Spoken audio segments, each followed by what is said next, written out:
of the nation.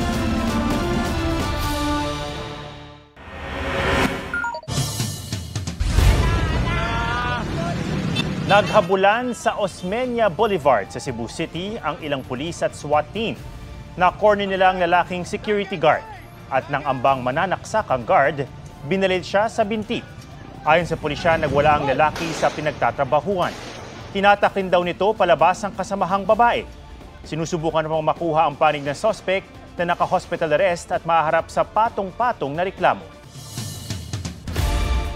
Bago ngayong gabi, tukoy ng isang retired US Navy personnel ang driver ng SUV na nag-viral ang pag-atras sa Quezon City.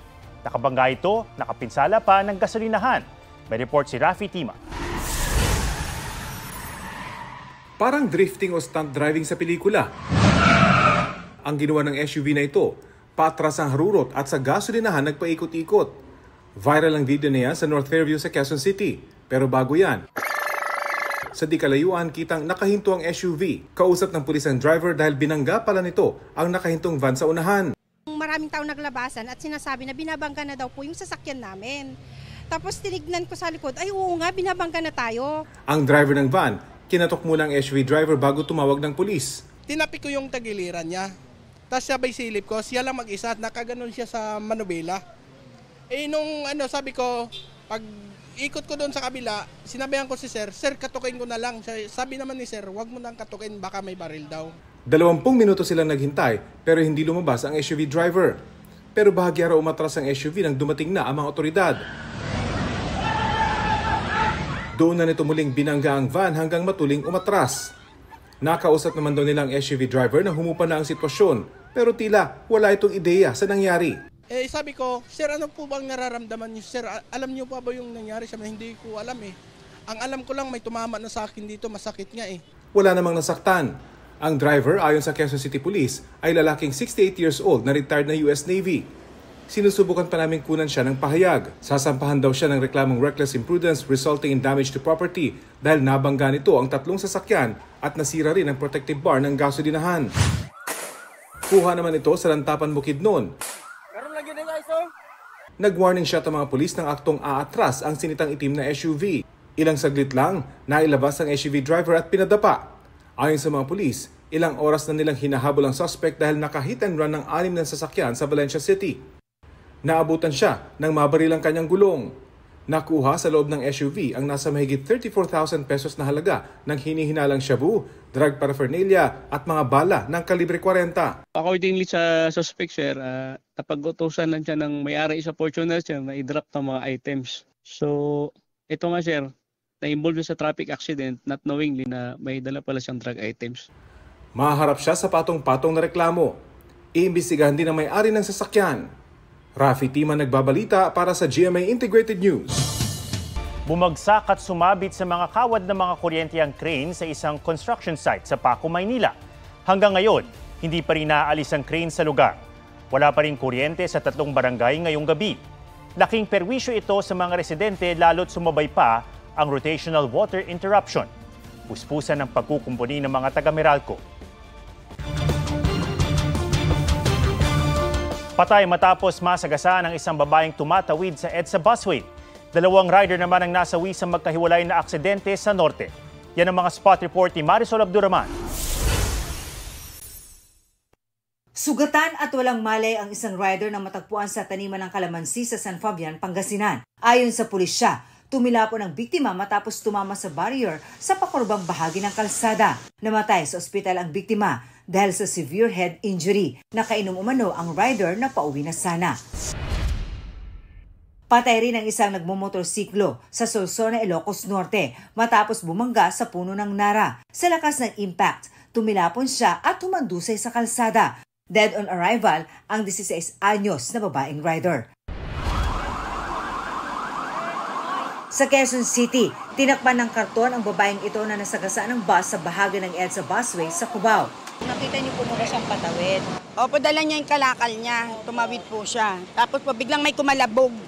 Nung pagkalabog, napatingin ako sa bus. Suminto po yung bus. Iniwasan na niya yung mga sasakyan dyan para tumakbo siya. Tapos patumakbo siya, yun din ang dating ng bus. Hindi na makontrol kasi bigla siyang sumulpot.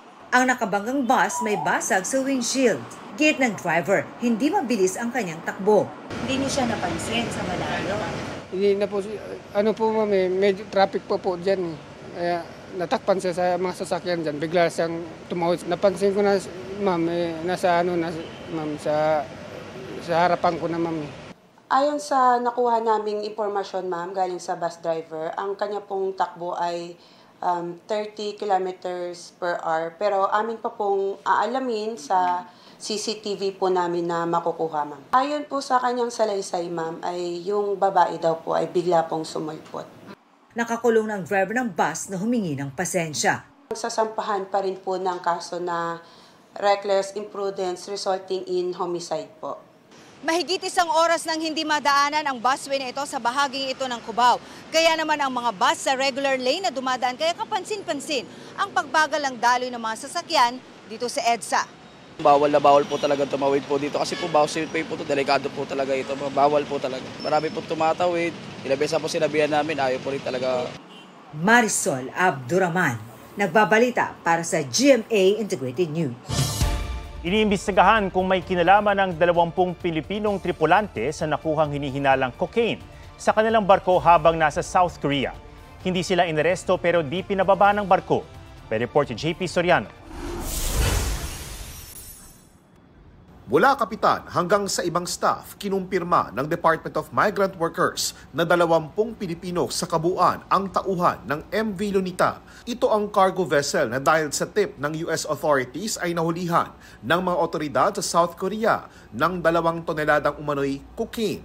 Nasa loob pa sila ng barko ayon sa DFA at inaalam kung may kinalaman sila sa mga droga. If they make determination of probable cause, meaning that it's their responsibility, it's their fault, they were trafficking drugs, then they'll be charged. Possibly, most probably detained back. Right now, they're not detained. Sabi ng JJ Ugland Companies, ang kumpanya sa Norway na may-ari ng MV Lunita, tinutulungan na ng kanilang abogado ang mga tripulanteng Pilipino. Hinihintay raw nila ang resulta ng investigasyon at aaksyon batay rito. Sineseryoso raw nila ang isyong ito at hindi nila kinukonsinte ang anumang iligal na gawain. Hinihintay pa namin ang tugon ng manning agency sa Pilipinas ng mga Pilipinong tripulante. Sabi ng DMW, nakausap na raw nila ang mga ito. May nakuha namang abogado ang Department of Foreign Affairs para sa 3 Pilipinong inaresto sa China dahil hinihinalang espiya. Dati silang iskolar ng Hainan Government Scholarship Program na naghanap ng trabaho sa China nang matapos ang pag-aaral. We're strongly requesting the Chinese authorities for this lawyer at least to allow to see them in their detention in Hainan. But for that, kailangan din ng approval ng provincial governor. Muling giit ng DFA, hindi espiya ang 3, taliwas sa iniulat ng Chinese media. Sabi naman ng AFP, wala silang natanggap na opisyal na report tungkol sa pag-aresto sa mga Pinoy sa China. Nauna nang sinabi ng National Security Council na tila scripted ang pag-amin ng 3. Sabi naman ng Foreign Ministry ng China may detalyadong impormasyon ng Chinese authorities tungkol saan nila'y mga espiyang Pinoy sa China. Naaayon daw sa facts at sa batas ang paghawak nila sa kaso at poprotektahan ang karapatan at interes ng mga arestado. Tiniyak naman ng ating embahada sa Beijing na ginagawa nito ang lahat para maprotektahan ang karapatan at kapakanan ng mga Pinoy. JP Soriano, nagbabalita para sa GMA Integrated News. Ashfall at grass fire. Yan ang idinulot ng explosive eruption ng Bulkang Canlaon sa Negros Island ngayong umaga. Halos 1 oras tumagal ang pag-aalboroto ng bulkan. Ang inilabas nitong mainit at nagbabagang mga bato, nagpasiklab ng grass fire sa paligid ng bulkan. Halos walang maaninag sa mga kalsada ng kalapit ng mga bayan dahil sa abong bumalot sa mga bahay at sasakyan. Natakot naman ang mga residente sa epekto ng naamoy na asupre. Nasa evacuation centers ang ilang residente. Nag-issue ng notice to airmen ang Civil Aviation Authority of the Philippines. Ang ibig sabihin, pinaiiwas sa bulkan ang mga flight. Nasa alert level 3 pa rin ang Canlaon.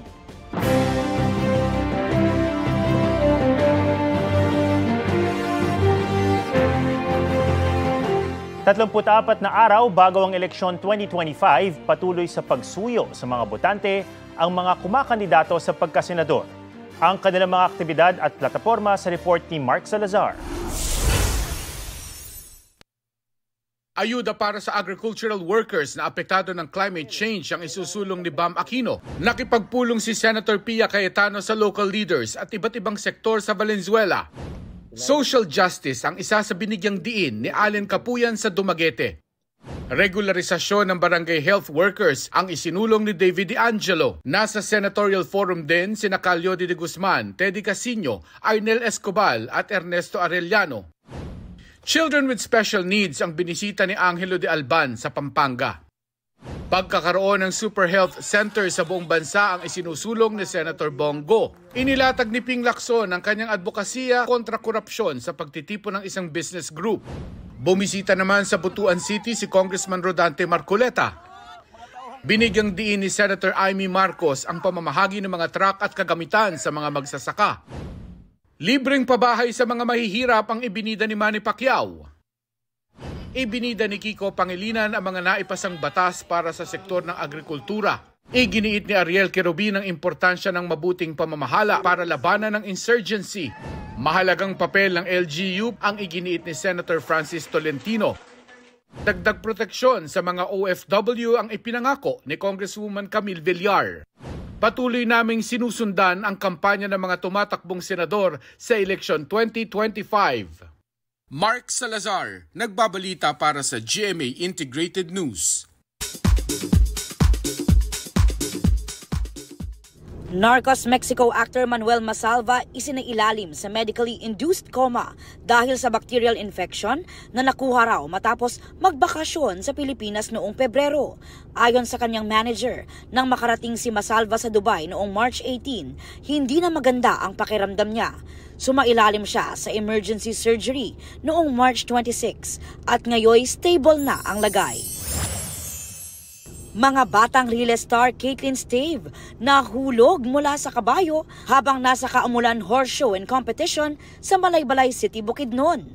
First time daw niyang mahulog at mabalian ng buto sa loob ng 7 taong pagsakay ng kabayo. Sa kabila nito, feeling positive pa rin siya at looking forward sa susunod na kompetisyon. Madonna at Elton John bati na. Kwento ng Queen of Pop.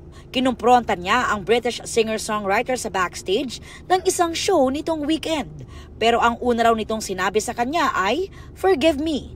Doon na raw bumagsak ang tila pader sa pagitan nila. Nagpasalamat naman si Elton John sa pagpapatawad ni Madonna. Sa ulat ng People magazine, nagsimula ang tensyon sa dalawa noong 2002 nang sabihin ni Elton John in public na hindi niya gusto ang kanta ni Madonna para sa isang James Bond film.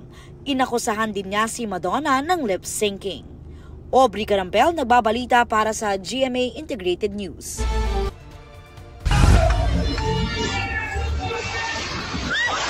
Nahulog ang chandelier sa nightclub na yan sa gitna ng isang concert sa Dominican Republic.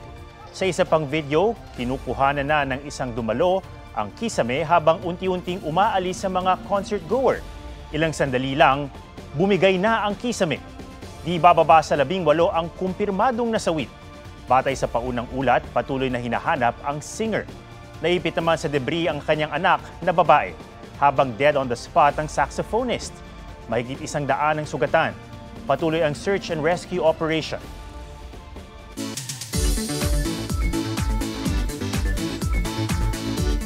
Destination Japan ang halos 1 milyong turistang Pinoy last year.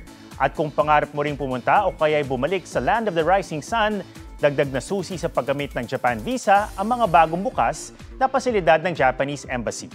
Gina sa Japan kasama si Katrina Son. Pag sinabing travel goals, isa sa mga top of mind na destination ang Japan. Mula Tokyo, pati sa mga makasaysayang lugar sa Hiroshima at Fukuoka, hanggang sa Hokkaido na puntahan tuwing winter. All year round ang fun sa Land of the Rising Sun. Nitong 2024, mahigit 800,000 ang mga turistang Pinoy sa Japan. Noong December, may pinakamaraming bumisita, mahigit 108,000. Si Lane, 3 buwang bumisita sa mga kamag-anak sa Fukuoka last year. Talagang na-fall in love siya sa Japan. Kaya ngayong taon, muli siyang nag-apply ng tourist visa. Gusto ko ma-explore pa yung mga ibang lugar doon na hindi ko pa po napuntahan na. Si Jessamine naman, next month planong magbakasyon sa Japan. Makapunta po sa mga lugar na gusto ko, like pupunta po ako sa Disneyland or ano rin po sa cherry blossom, makita ko rin po yung pag-bloom. Ilan sila sa naunang nag-apply ng Japanese visa sa isa sa 5 branch ng Japan Visa Application Center na binuksan nitong April 7 ng Japanese Embassy. Layon daw nitong mabigyan ng mas madali at mas magandang serbisyo ang mga Pinoy na nag-a-apply ng Japanese visa. Maganda yung mga nila, parang places po na pwedeng pasyalan. Kaya madami pong taong nangangarap na pumunta doon. Gusto ko siya kasi mataas yung sahod sa Japan eh. Kaya tapos maganda rin yung tanawin, yung lugar. Katrina Son, nagbabalita para sa GMA Integrated News. Yan po ang State of the Nation para sa mas malaking misyon at para sa mas malawak na paglilingkod sa bayan. Ako si Ato Maraulio mula sa GMA Integrated News, ang News Authority ng Pilipino. Huwag magpahuli sa mga balitang dapat niyong malaman. Mag-subscribe na sa GMA Integrated News sa YouTube.